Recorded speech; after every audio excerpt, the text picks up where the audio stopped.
शिवसेना पक्षफुटी संदर्भात गेल्या 5 दिवसांपासून उद्धव ठाकरे गटाचे वकील कपिल सिब्बल हे अत्यंत जोरदार युक्तिवाद जे आहेत ते युक्तिवाद करत आहेत.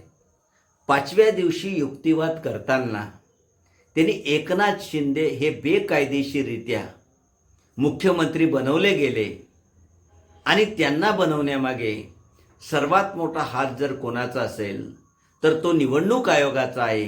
म्हणजे एकनाथ शिंदे यांना जे मुख्यमंत्री पद मिळालेलं आहे ते कायद्याने मिळाले नाही तर निवडणूक आयोगाच्या कृपेने मिळालेलं आहे असं त्यांचं म्हणणं आहे. कारण निवडणूक आयोगाने पक्षफूट आणि विधिमंडळ पक्षातली फूट या दोन्ही गोष्टी एकत्र मानल्या आणि त्या आधारावर निकाल दिला. कपिल सिब्बल यांचं म्हणणं असं होतं की पक्ष जो आहे तो वेगळा असतो आणि विधिमंडळ पक्ष वेगळा असतो. जी फूट पडलेली होती ती विधिमंडळ पक्षामध्ये पडलेली होती. म्हणजे काही आमदारांनी पक्ष सोडला होता आणि काही आमदारांनी पक्ष सोडल्यामुळे त्यालाच पक्षफूट मानून आयोगाने एकनाथ शिंदे यांच्या बाजूने निकाल दिला आणि एकनाथ शिंदे यांच्या बाजूने निकाल लागल्यामुळे त्यांना मुख्यमंत्री पद मिळालं. शिवसेना पक्षावर मालकी मिळाली. तसंच शिवसेना पक्षाचं जे चिन्ह आहे ते चिन्ह देखील त्यांना मिळालं.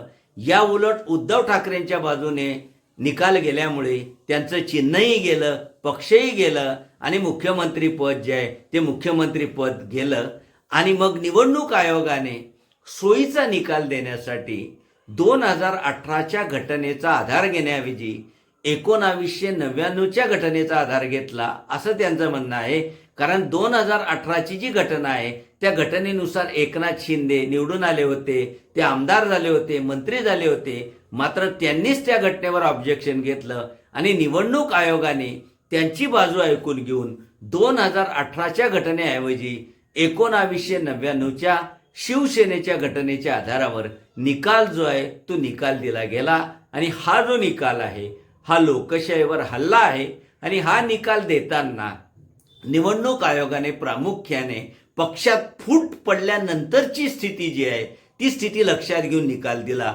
फूट जेव्हा पडली तेव्हाचा घटनाक्रम लक्षात घेतला नाही, नंतरचा घटनाक्रम जो आहे तो नंतरचा घटनाक्रम लक्षात घेतला. म्हणजे निवडणूक आयोगाने सोयीची भूमिका घेतली आणि एकनाथ शिंदेच्या बाजूने निकाल देण्याच्या दृष्टिकोनातून आवश्यक रचना करून निकाल दिला गेला आहे. म्हणून निवडणूक आयोग याच्यामध्ये दोषी आहे असा दावा त्यांनी केलेला आहे.